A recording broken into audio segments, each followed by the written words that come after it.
우리나라 한강은 사실은 거의 호수에 가깝다고 봐야 돼요. 뚝섬가에 막 모래사장 크게 있고 하던 그 한강의 풍경에서 높이를 맞추고 뚝처럼 이렇게 돼 있는 거고, 한강의 폭이 1km로 넓어지게 된 거예요. 근데 그걸 한 가장 큰 이유는,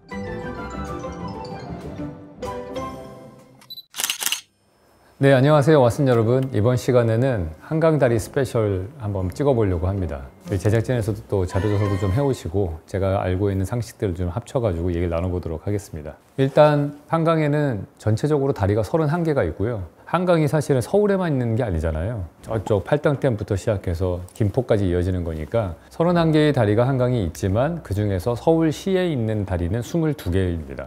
22개나 되는 다리들이 이 강북과 강남을 오가는 그런 다리가 있는 거죠. 일단은 이 22개의 서울의 한강 다리 중에서 교통량이 가장 많은 걸 한번 알아보겠습니다. 일단 1위는 한남대교입니다. 이게 하루에 교통량이 18만 대 정도 된다고 합니다. 엄청나게 많은 양이죠. 사실은 한남대교는 맨 처음에는 제3한강교라고 해서 한강의 3번째로 지어진 다리였습니다. 지금 우리가 보는 한남대교는 교통량이 많아지면서 그게 2개로 늘렸어요. 6차선 도로가 있는데 그 옆에 6차선 도로를 하나를 더 만들어가지고 12차선 도로로 돼 있습니다. 근데 이 한남대교가 왜 중요하냐면은 남한을 대각선으로 가로지르는 게 경부고속도로지 않습니까? 그 경부고속도로의 그 도로 번호가 1번이에요. 척추같이 쭉 가는 그 경부고속도로가 부산에서 시작해서 서울에서 끝나는데, 그 경부고속도로가 끝나는 데 있는 게 이 한남대교입니다. 그리고 한남대교는 남산 1호 터널을 통해 가지고 가운데 있는 그 광화문으로 들어가게끔 되어 있는 거죠. 그래서 교통량이 많을 수밖에 없는 그런 다리예요. 그리고 뭐 제가 듣기로는 부동산 전문가분이 얘기할 때 부동산 살 때 무조건 한남대교 중심으로 해서 반경 몇 킬로미터를 사라, 이런 얘기를 하시기도 했거든요. 그러니까 그게 이제 아무래도 서울의 가장 중심축이다, 그렇게 보는 거죠.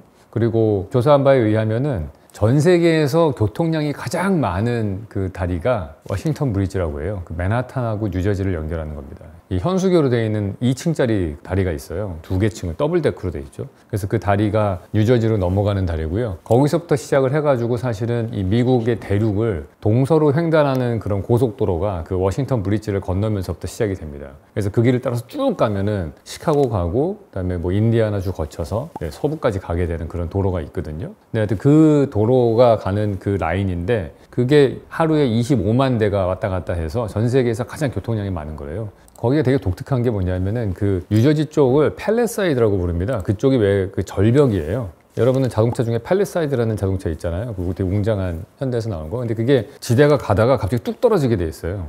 이 높이가 꽤 큽니다. 그러고 나서 이 맨하탄의 북쪽도 되게 암석으로 되어 있는 집안이거든요. 그래서 둘을 연결하는 곳이에요. 그러니까 그게 뭐냐면은 뉴저지 쪽에 이 팰리사이드 꼭대기가 워낙에 이 수면보다 높기 때문에 거기서부터 다리를 만약에 일반적인 한남대교 같은 교각으로 만들었으면은 그 높이를 어마어마하게 높게 만들어야 되는 거예요. 그 정도 되는 높이의 교각을 여러 개를 만들면은 공사비가 너무 많이 들겠죠. 그래서 그걸 해결하기 위해서 워싱턴 브리지는 현수교를 채택한 겁니다. 2개의 탑을 세우고요. 현수를 늘어뜨린 다음에 그 줄을 연결해가지고 이제 이 다리를 만든 거죠. 똑같은 원리로 만들어진 게 브루클린 브리지가 있고요. 그게 이제 맨하탄하고 브루클린을 연결하는 다리죠. 그러니까 이 둘의 공통점들은 다 뭐냐면은 다 바닷물의 깊이가 깊은 곳이라는 거예요.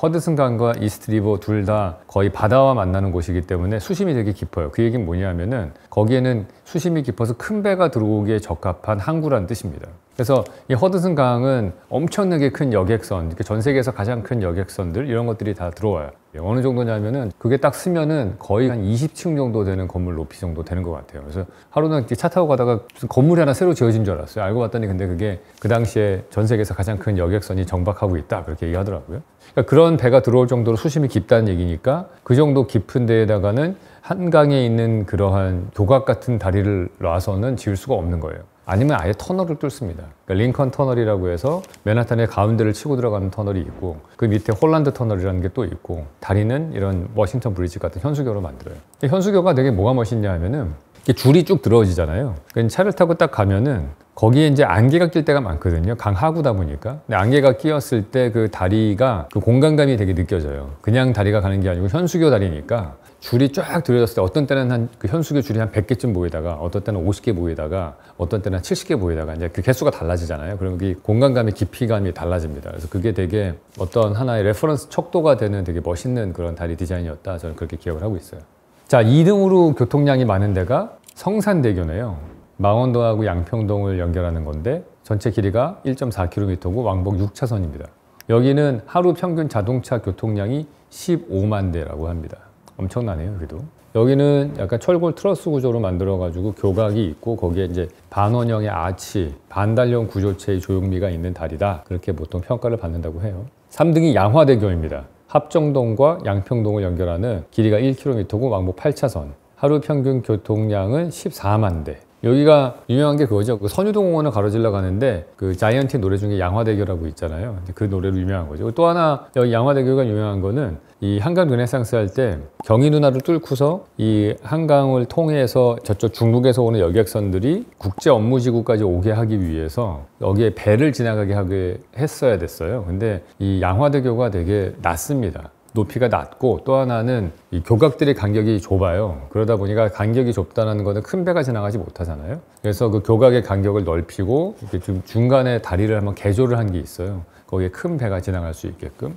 그랬다가 시장 바뀌면서 다 백지화 됐죠. 다리만 고치고 현재. 선유도공원은 여러분들이 한번은 꼭 가보셔야 되는 그런 공원입니다. 건축가들이 모여가지고 한 20여 년 전에 투표를 한 적이 있어요. 우리나라 대한민국 건축가들이 가장 좋은 건축물로 뭘 투표를 했냐면 선유도공원이 꼽혔어요.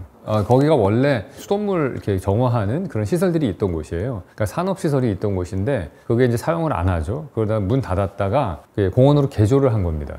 되게 아름답게 개조를 했어요. 그 산업시설들을 예를 들어서 어떤 큰 실이 있으면 거기에 지붕은 다 드러내고 거기를 받치고 있는 기둥들만 세워놓는다든지 밑에다 아이비를 키워가지고 그 녹색 기둥의 정원인가 뭐 그렇게 불리는 데가 있어요. 그래서 아이비들이 쭉 자라게 돼 있고 하나는 또 콘크리트 기둥으로 그냥 남겨놔서 그 시간의 차이를 느낄 수 있게 한다든지 뭐 이런 기법들이 되게 건축가의 어떤 개입을 최소한으로 하고 기존에 있었던 산업시설들을 아름다운 어떤 연못으로 개조를 한다든지 조성용 건축가께서 만드셨는데 되게 멋있는 그런 공원이 하나 있습니다. 그래서 거기를 여러분들도 한번 가보시면 좋을 것 같아요. 자, 구조에 따른 대표적인 다리가 있는데 한강에 가장 많은 거는 보통 거더교라고 그래가지고 그냥 쉽게 말해서 콘크리트 교각이 있고 그 위에 거더라고 해서 빔이 이렇게 지나가는 거예요. 그냥 일반적으로 한남대교 같은 다리를 보시면 될 것 같아요. 대부분이 다 이 거더교로 되어 있습니다. 그러니까 그게 가능한 거는 우리나라 한강의 수위가 높지 않기 때문에 그래요. 사실 지금 우리가 보시는 한강은 여러분들 한강을 이해하실 때는 좀 알아야 되는 기본 상식 중에 하나가 뭐가 있냐면은 우리나라 한강은 사실 강이라고 보기에는 좀 애매한 부분이 있습니다. 사실은 거의 호수에 가깝다고 봐야 돼요. 한강은 원래 폭이 되게 좁습니다. 건천이라고 하잖아요. 장마철에만 사실은 비가 많이 올 때 엄청나게 불어나고요. 보통 때는 비가 많이 오지 않기 때문에 한강은 폭이 좁아요. 지금 우리의 한강은 평균 한 1km의 폭으로 되어 있는데 옛날에는 그렇지 않았거든요. 몇백 미터밖에 안 됐고 나머지는 다 모래사장이었어요. 특히나 팔당댐이 만들어지기 전에는 강원도 쪽에서 오는 모든 토사들이 다 내려왔기 때문에 그것들이 한강이 범람을 했다가 물이 빠지면은 그 옆에 다 모래사장들이 쌓이게 되는 일이 생기죠. 근데 그 모래들은 지금 다 어디로 갔냐 하면은 그 88 올림픽 할 때 이 한강을 치수 사업을 한번 합니다. 올림픽을 맞이해서 하수도가 다 한강으로 들어가는 거를 막기 위해서 옆에다가 하수도관을 하나 뚫고 그리고 수중보를 만들어요. 잠실에 있는 수중보가 하나 있고요. 김포대교 밑에 수중보가 또 하나 있습니다. 그러니까 두 개의 수중보가 있다는 얘기 뭐냐면은 보가 쉽게 말해서 약간 벽을 하나 만들어 놓은 거예요. 그 김포대교 밑에 있는 수중보의 그 최고 높이가 거의 잠실까지 쭉 한강의 높이가 똑같아지는 거예요. 그러고 난 다음에 거기서 한번 또 높이 차이가 있어요. 그래서 여러분 잠실대교를 이렇게 옆에서 보시면은 물이 약간 폭포같이 떨어지는 구간이 있습니다. 그게 그 수중보 때문에 그래요. 근데 그 얘기는 뭐냐 하면은 일단 팔당댐에서 모래가 일단 거기서 내려오던 거가 차단이 됐죠. 그다음 보에서 물의 흐름들이 한번 두 번이 차단이 되기 때문에 더 이상 모래사장이 만들어지지 못하는 그러한 한강이 된 거죠. 그럼 거기 있었던 그 많은 모래들은 수중보가 만들어지면서 물 밑으로 가라앉게 되는 거예요. 그 물 밑에 잠기게 되는 거고 그 많은 모래들은 다 어디 갔냐 하면 다 퍼내가지고 아파트 짓는 데 다 썼어요. 지금은 없어졌지만은 그 잠실 쪽에 보면은 엄청나게 그 강가에다가 모래를 산더미처럼 쌓아놨습니다. 그게 이제 그 잠실과 강남의 아파트 짓는 데 다 들어간 모래예요. 사실 모래 중에서 가장 좋은 게 강모래거든요. 강모래는 소금기가 없잖아요. 그래서 강모래는 보통 모래보다도 훨씬 비싸게 팔립니다. 근데 지금 그 모래를 다 써서 일산 신도시나 분당 신도시 지을 때에는 그 한강 모래가 다 떨어졌기 때문에 이제 저쪽 바다 쪽에서 모래를 퍼갖고 와서 소음기가 많은 모래. 그러면 이제 문제는 이제 시멘트의 강도나 이런 것들이 문제가 될 수 있거든요. 떨어지는 문제가. 그래서 한때 사회 뉴스로 크게 났었습니다. 근데 다행히 뭐 지금 몇십 년 지났는데 크게 무너진 사고는 없었기 때문에 큰 사고는 없었는데, 하여튼 그렇게 해서 한강은 과거에 해수욕장 같이 이렇게 모래사장이 있었던, 뚝섬가에 막 모래사장 크게 있고 하던 그 한강의 풍경에서 한강의 폭이 1km로 넓어지게 된 거예요. 근데 그걸 한 가장 큰 이유는, 이 한강은 1년에 한 번씩 범람을 하잖아요. 장마철 때 비가 많이 오니까 8m에서 막 12m까지도 막 수위가 올라가요. 그 얘기는 뭐냐? 옆에 뚝이 있어야 된다는 얘기예요. 안 그러면 이 물이 넘쳐서, 옛날에 보면은 저쪽 풍납동 뭐 혹은 고양시 이런 데 맨날 물에 잠겼었거든요. 그러니까 거기가 댐을 만들어 준 게 지금 우리가 보는 올림픽대로입니다. 그다음에 강북 쪽에는 강변북로, 이런 것들이 이제 뚝처럼 이렇게 돼 있는 거고, 가운데 두 개의 수중보를 만들어서 높이를 맞추고, 그래서 강폭이 넓어졌고, 그러니까 올림픽대로와 강변북로 그 높이보다 더 위로 한강 다리가 지나가게 되는 거죠. 그렇게 해서 만들어진 그 구조라고 보시면 돼요. 근데 그 다리를 만들 때 가장 많이 썼던 거가 이 교각에다가 빔을 얻는 거더교를 제일 많이 썼다, 이렇게 보시면 될 것 같아요. 트러스교가 또 하나 유명하죠. 이게 한강철교가 이걸로 돼 있는데, 보시면은 이 녹색으로 되어 있는 게 컴프레션, 압축력으로 되어 있는 거고, 이 빨간색으로 되어 있는 게 텐션입니다. 이렇게 당겨주는 힘을 받쳐주는 거예요. 그래서 그 구조가, 아마 여러분들 직관적으로 한번 생각을 해보세요. 이 트러스가 이렇게 만들어지면 이게 처지려고 할 거 아니에요. 다리가 처지면 아래는 늘어나려고 하겠죠. 그러니까 텐션이 생기는 거고, 위에는 반대로 찌그러지면서 줄어들려고 할 거 아니에요. 그러면 여기는 컴프레션이, 누르는 압축력이 생기는 겁니다. 근데 이제 이거를 보통은 쇠로 만들거든요. 이런 트러스 구조는. 쇠는 압축력과 인장력, 그러니까 텐션과 컴프레션이 둘 다 강하게 견딜 수 있는 재료예요. 그래서 성수대교, 여기가 이제 유명한, 이제 94년도에 붕괴 사고가 난 걸로 유명하죠. 저도 지금도 기억납니다. 제가 보스턴에 있을 때 아주 이 교각판이 그냥 뚝 떨어진 사건이 하나 있었죠.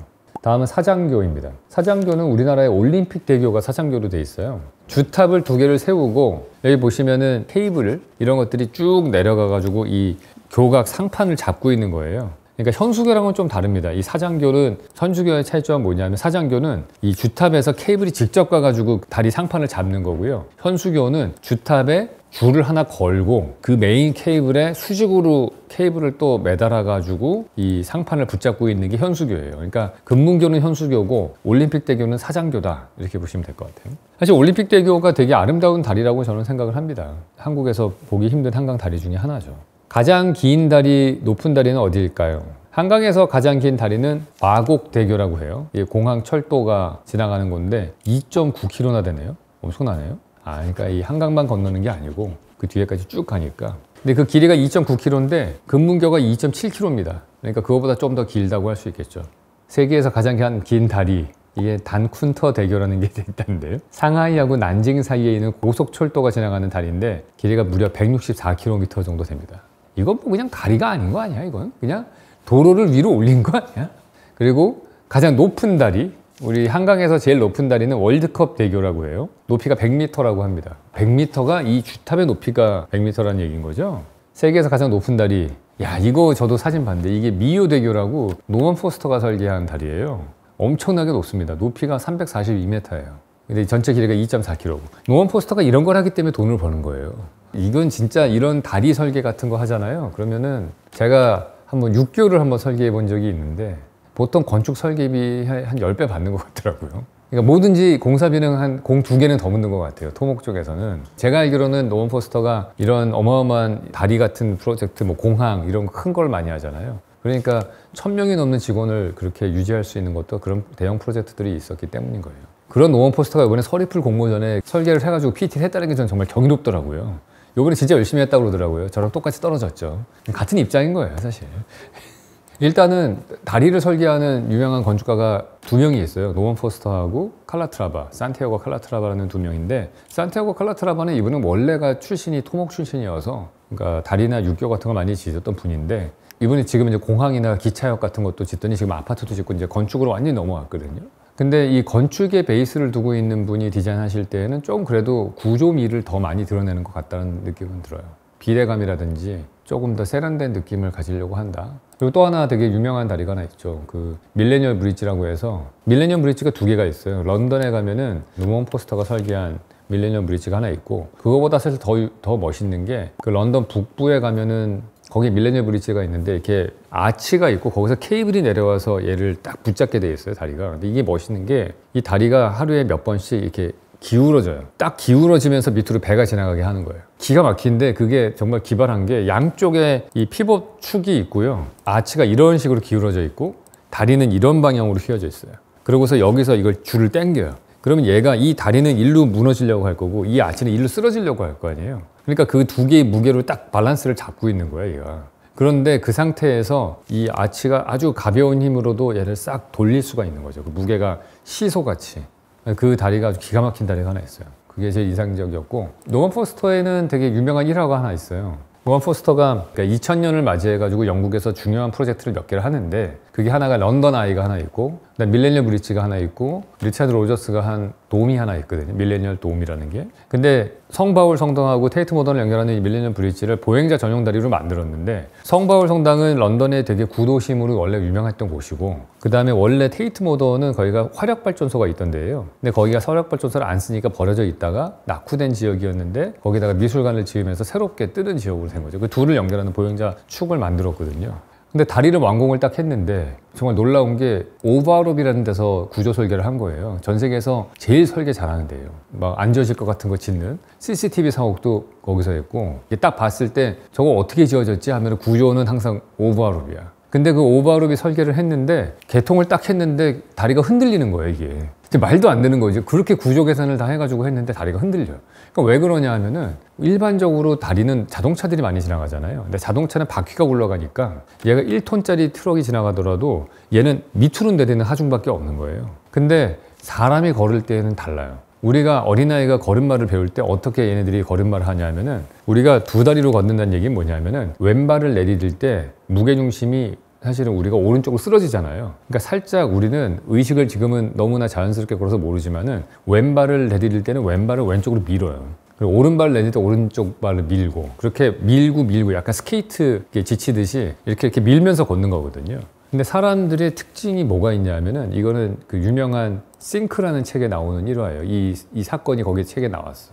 생명의 가장 큰 특징이 뭐냐? 그게 싱크로나이즈인 거예요. 시간을 딱 맞추는 거. 그러면서 그 책의 서두에 무슨 얘기가 나오냐면은, 저 동남아시아에 어디에 가면은 반딧불이 수십만 마리가 있는데 그 수십만 마리의 반딧불이 동시에 딱 빛을 발한다는 거예요. 근데 얘네들이 텔레커뮤니케이션 하는 것 같다고, 텔레파시도 없는데 모든 이 반딧불이가 똑같은 순간에 빛을 발한다는 거는 생명체의 가장 기본적인 특징이 타임을 싱크로나이즈 한다. 시간을 맞추는 거 있다는 거예요. 그러면서 그 책에서 얘기하는 게, 심장이 박동을 이렇게 뛰잖아요. 그러면은 여기에 펄스가 생기는 거잖아. 그러면은 몇 와트, 몇 볼트밖에 안 되는 그 심장을 모든 이 심장의 신경세포들이 딱딱 시간을 맞춰가지고 펄스를 내는 거예요. 전기 신호를 내는 거거든요. 그게 되기 때문에 심장이 이게 수축이 되면서 펌핑을 해서 생명을 가지게 되는 거예요. 그러니까 이 생명의 가장 기본 중에 하나가 싱크로나이즈다, 그 얘기를 해요. 그러면서 나온 사례 중에 하나가 그 밀레니얼 브릿지가 나옵니다. 그 밀레니얼 브릿지가 사람이 걷는데 수천 명이 한 번에 걸을 거 아니에요. 그럼 사람들이 걸을 때 혼자 왼쪽 오른쪽으로 걷는데 알게 모르게 사람들이 이 미세한 진동을 파악을 해서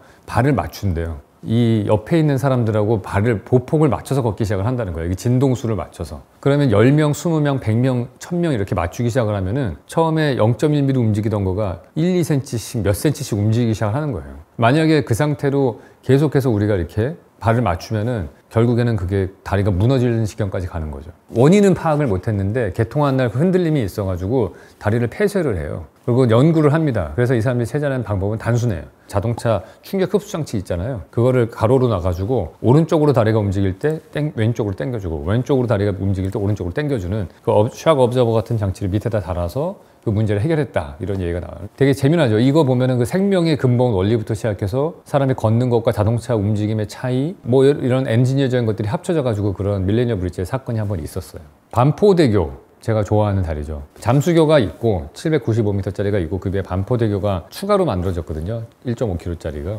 일단 잠수교에서 제가 경험해봤던 것 중에 또 특별한 경험이 그 루비통 패션쇼를 여기서 했었거든요. 저는 그 루비통이 진짜 서울의 컨텍스트를 되게 잘 아는 사람이구나, 그걸 제가 느꼈어요. 왜냐면 패션쇼라고 하는 거는 되게 리니어한 공간이 필요하거든요. 선형의 공간이 모델들이 한번 쭉 걸어갔다가 한번 오고 끝나는 거예요. 되게 단순한 무브먼트인 거죠. 근데 그거를 직선으로 왕복을 걷는 그런 것들을 어디서 할 때 가장 드라마틱하게 이걸 보여줄 수 있을 것인가, 그러기에 정말 잠수교는 최적이었던 것 같아요. 딱 그 언덕에서 이렇게 걸어 내려오기 시작을 해가지고 쫙 걸어갔다가 한번 딱 걸어오는 그 지붕도 있었고, 그날 유일하게 흠은 날씨가 갑자기 너무 추웠다라는 거. 그거 외에는 거의 완벽한 패션쇼였던 것 같아요. 그래서 막 뒤에 무지개 분수 같은 것도 쫙 나중에 마지막에 피날레 때 떨어지고 되게 저는 근사했다. 사실 제가 계속 강조를 했던 거가 이제 강남과 강북의 그 문화의 차이라든지 이것들이 극복이 되지 않는 거가 한강을 자동차나 지하철을 타야만 건널 수 있기 때문이다. 그래서 어떻게 해서든지 한강을 편안하게 천천히 건널 수 있는 그러한 것들이 많아지면 좋겠다. 근데 아무래도 사람들이 옆에 자동차가 지나다니면은 그 속도감 때문에 잘 안 걷게 되거든요. 그래서 보행자만 전용으로 다닐 수 있는 다리가 있으면 좋겠다 많이 생각을 했고, 특히나 이제 강북과 강남을 연결할 때 워낙 기니까 상대방 편에 뭔가 어트랙션이 있어야지 사람이 건너가거든요. 강북과 강남이 완전히 다른 컨텍스트를 가지고 있는 거를 둘을 붙여놓으면은 아무래도 사람들이 양쪽으로 건너갈 일이 많아질 텐데, 그게 강북 쪽에서 제일 매력적인 어트랙션은 아무래도 서울숲이라고 저는 봐요.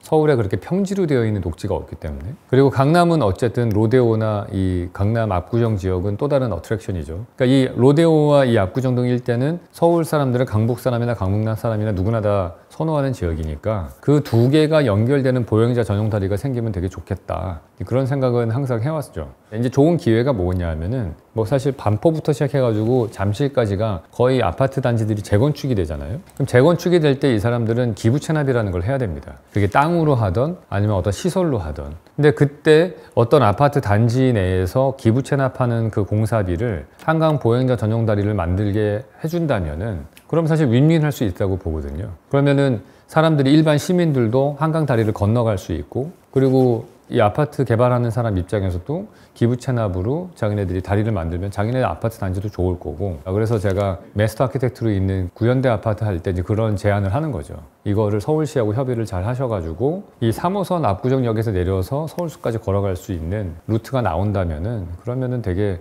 둘 다 좋은 윈윈할 수 있을 것이다. 그래서 그걸 꼭 했으면 좋겠다. 이렇게 제안을 드리는 거죠. 네. 한강은 사실은 전 세계적으로 봤을 때 그 어떠한 강보다도 강폭이 넓고 서울이라는 아이덴티티를 만드는 데 중요한 역할을 한다고 봐요. 강폭이 넓고 산이 많은 게 서울의 특징이거든요. 남산도 있고, 그리고 강이 이렇게 굽이져서 가잖아요. 그러니까 한강가를 따라서 이 자동차를 타고 걸어가게 되면은 장점이 뭐냐면은 계속해서 보이는 뷰가 달라져요. 중간중간에 예를 들어서 잠실대교 근처에는 아차산이라고 높은 산이 있고요. 그 다음에 중간에 우리 한남대교 쪽에 오면 남산이 있죠. 응봉산도 그 성수대교 옆에 있고, 그러니까 이 강 주변으로 여러 산들이 있고요. 그런 다음에 그거를 굽이쳐서 간다는 얘기는 그 강가를 따라서 장면들이 계속 바뀌어서 서울은 사실은 전 세계 어느 도시보다도 랜드스케이프의 그 다이나미즘이 되게 큰, 그 역동성이 되게 큰 도시예요. 그래서 이거를 되게 잘 이용해야 된다라고 생각은 하고요. 거기까지의 접근도 이번에 많은 아파트 단지들이 재건축을 하면서 그런 부분에서 줄 거는 주고 얻을 거는 얻는 그러한 트레이딩을 할 수 있는 시야고, 그런 것들이 좀 더 잘 진행이 됐으면 좋겠다 생각을 합니다. 네, 이걸로 서울과 한강에 대한 이야기 마치도록 하겠습니다. 다음 시간에 뵙도록 하겠습니다.